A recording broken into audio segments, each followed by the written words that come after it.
So I've been feeling under the weather for about a week now, maybe 2 weeks, and it's different because usually it's like, well, first I don't think I really have like an infection or some kind of sickness. It's I think it's just probably pure exhaustion, and it's so interesting because usually when I have what people would call burnout. It usually starts kind of mentally, then the physical stuff starts to happen, like the tiredness and like lack. I mean, it starts with like mental stuff, like lack of motivation, anxiety, all of that stuff, and then the physical stuff comes, like tiredness, weird eating appetites, loss of appetite, all of those stuff. But in this case, it's kind of just the physical stuff. Mentally, I feel great, and I think it's because I'm doing things that I genuinely do enjoy. Things like this, for example, Tony Robbins talks about things that give you energy, and I think I have a lot of that in my life right now. I think most of the things I do actually give me energy, which I love. So just mentally, I'm constantly on that loop. And I think also physically, it was giving me a lot of energy. And I was literally just a running machine, like killing it. I felt I was killing it until I guess like maybe physically I wasn't. Because it was weird. Because even when I was, sleep deprived, was running on an average of like 4 hours a day of sleep or 5 hours a day of sleep, and kind of building up that sleep debt. Even in those, like I would wake up and I'd be so energized and ready to kill the day, even though at a point I was really literally falling asleep standing. I would just pop in some chocolate, some awake chocolate, a caffeine chocolate, which didn't work. That usually hits me pretty hard, but it didn't work, which shows how tired I actually was.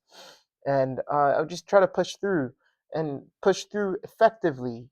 I still had all that energy pumping, but it was, but I guess the sleep debt eventually got to my body, and I was just like, wow, I am so tired. I was nauseous for for a while. Like everything irritated my stomach to the point where I just started forcing myself to eat, and I would wake up feeling really dizzy. It was kind of like this weird hangover every night for a couple days. But I mean, in all this, I was just so happy to do the things that I was doing, whether it was like podcasting or like my startup stuff or even like school stuff too. Uh, that I was just like, okay, that's how we woke up today. Let's keep doing what we're doing. Love doing what I was doing. I was tired, but I was still energized, which is a very weird thing to describe because it sounds contradictory.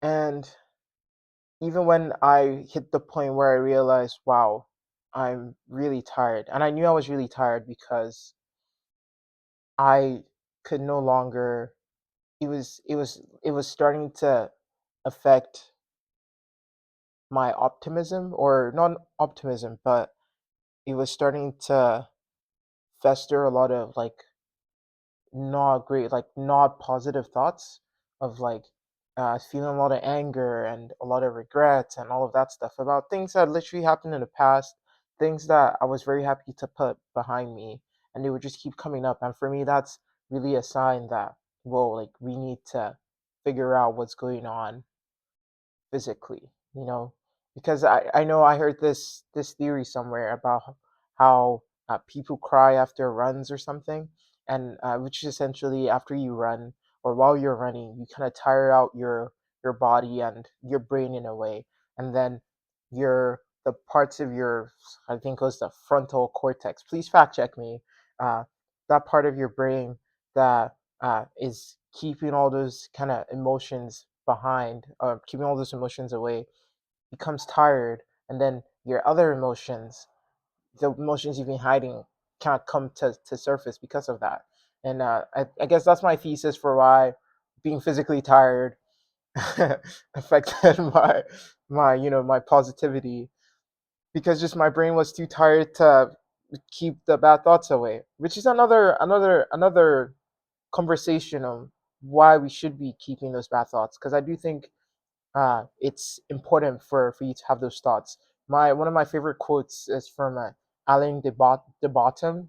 He's from the School of Life, and he says the night thoughts, and this was on a podcast. He said the night thoughts are important because they're thoughts that you couldn't have during the day. I'm paraphrasing there, but essentially those negative thoughts are good, are they're functional, and we should have them. But essentially, I figured out that I really need to start taking care of my body. And even when I realized that, I was like, okay, I'm gonna optimize water. I'm gonna optimize sleeping for sleeping, and I'm gonna optimize uh, for for eating for eating good. Even when I decided to do that, it was it was hard. It is hard, not because my body physically can't sleep, but because I'm so excited to do the things that I want to do, that I'm finding it hard to say, hey, it's 10 p.m., let's get in bed, rather than go build another thing on like Claude Code or something, you know? Or, hey, uh, how many cups of water have we drank today? Things like that don't even occur to my mind because I'm just running on this pure drive to really do the things that I enjoy doing, that I'm already doing. Same thing with food. It's like uh, the food starting to feel like a distraction, where and I know I have this thought like once a semester, which is like, can I just swallow all my nutrients as a pill so I don't have to think about eating? And and I know when the thought becomes really intense, it's probably not a good sign. It's probably not a good sign. And now it's like, I'm so done. It's like I want to be in and out, Like I don't want to spend too much time eating. I just want to go back and doing the things I want to do. Even though I know, like, I gotta eat, I gotta drink water, and I gotta sleep properly.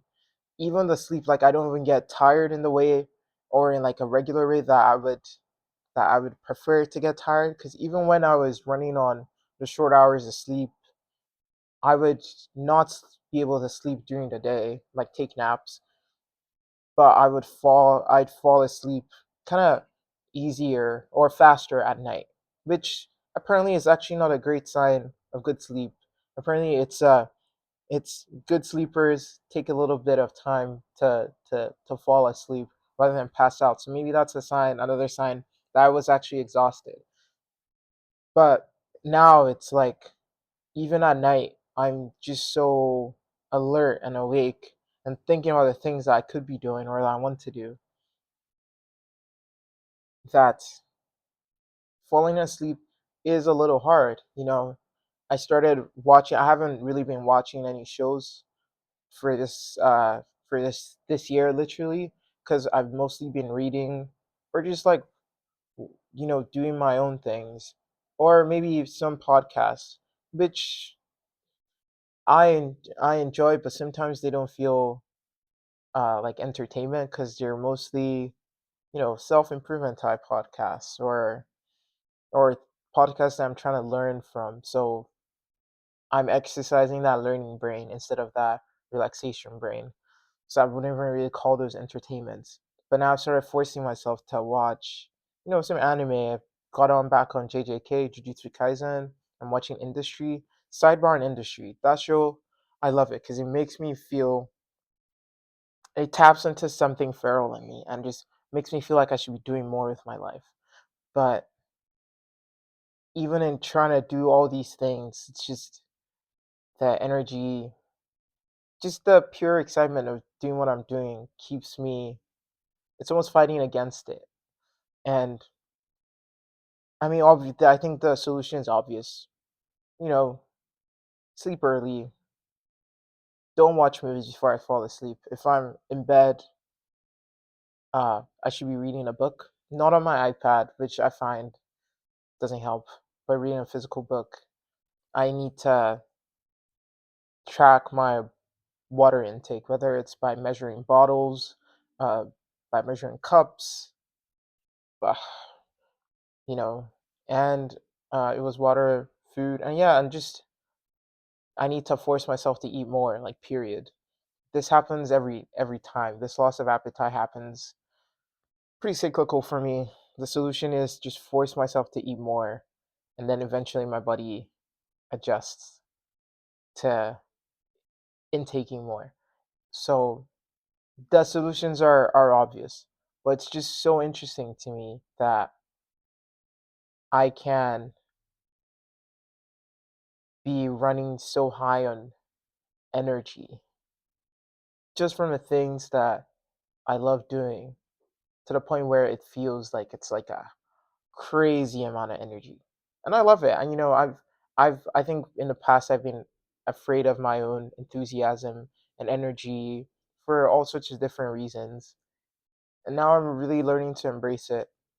I think the one big lesson that I've probably learned from the past couple of weeks is that you can't cheat sleep. Or maybe don't try to cheat sleep. Or maybe it wasn't that I was cheating sleep. Maybe it was because I stopped exercising as much. Maybe that was it. Maybe that, or it's both. But don't cheat sleep. And I think the reason why this in particular is important to me is I know 2 years ago I kind of did this thing where I essentially cut out a lot of things in my life that I felt were taking away from me and weren't giving me back the they just weren't feeding into the kind of person or the kind of life I wanted to live. And that was I quit a bunch of jobs. I was usually working two jobs. I quit those ones.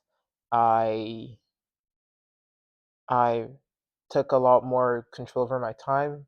So I stopped hanging out with people or with certain people, or at least the frequency reduced. And uh, I just I stopped a lot of other stuff too. Whether it was eating or just things that weren't giving me back energy. And I remember feeling this burst of energy, especially because then I started reading, which like really reading, r- reading things that really did blow my mind and open my perspectives. And during that process, and that's also when I kind of started building too, like building software and apps and all of that stuff. And I remember being so happy about that. And I remember being so happy during that period and feeling like I had so much time and so much energy. And just I'll be walking in the middle of the street and I just start crying because I was so happy. And then some things happened. I mean, not something. I got another I guess yeah, I just got another job and the cycle continued of like spending your best hours doing something else for someone else. And they were great jobs. I think I've been fortunate to have great jobs. I've never had a shit job, literally. But it just wasn't giving me back energy the way I wanted to do. And I thought the secret hack was to, really cut off everything that wasn't giving you energy. But I think it's a two-part thing. You cut off those things that are draining your energy drainers, and you add things that are giving you energy. Those are the the passions, the things you do for fun, for free, the things that almost pay for themselves in a way, where you're not like, oh, I need to get this amount of money to do this thing. No, it's like I could do this for free, but maybe I need to get this amount of money because I have to pay rent. uh, things like things like that, your energy givers, the things that could be tired right before, but when you're actually doing it, there's just this splurge of energy that you don't know where it where it comes from, or there's this kind of excitement that lights up in your eyes that you just don't know why or how, but at a point you notice it. So by adding those activities into your life, I think we create this almost infinite energy cycle. And I think I was on that. And and the thing that I think I got wrong was somewhere in that cycle, I thought I could beat my sleep and beat beat food and hydration and exercise. Somewhere there, I thought I could run on this energy without sleeping adequately, eating adequately, drinking enough adequate water, and exercising. That's where I made the mistake. So don't make that mistake. And I don't think you have to do a lot of these things. Just do do it to level that feels intuitively great for you or intuitively works for you. And be your own scientist. Say, if I eat this amount of food, or if I eat this way and I exercise this way, how does it make me feel later on? You should be a scientist in your own life. Test your theses, do run these experiments to figure out, and track data. Data is really important. Track data. If a whoop helps you, I find I've had a whoop for a while. It was great at the start. I feel like it's not as, or maybe I'm not using as much as as much as I'd like to right now. But whatever, however you get sufficient data and be able to track that would help you. So, in summary, the secret to infinite energy, I just coined that right now. The secret to infinite energy: cut out things that drain your energy, you know, to the best of your ability. And even if you're in jobs that you can't drop, maybe drop the emotional attachment to the job. Whether it's stop being so stressed about it. I know that's easier said than done. Don't feel, don't take your work back home mentally or physically. Or if it's like hanging out with people that really drain your energy, or make comments that you don't appreciate or that don't align with you as a person, drop those things. And there could be a litany of things. Add on things that give you energy. Those are things that you could be tired before, and you walk in, and then there's this spur of energy or this light in your eye that you just can't explain. Add more of those things into your life as much as possible, even if it's just a little bit, whether it's taking 1 hour a day to read a book you genuinely enjoy, or joining a book club, or a running club, or I don't know, DJing, or learning a language with other people. I think it's an added bonus when you can do these things with other people that enjoy doing those things, because I heard my favorite saying about joy is a joy shared is a joy doubled. So the more people you can share these things with, I think the more energy you can get out of these things.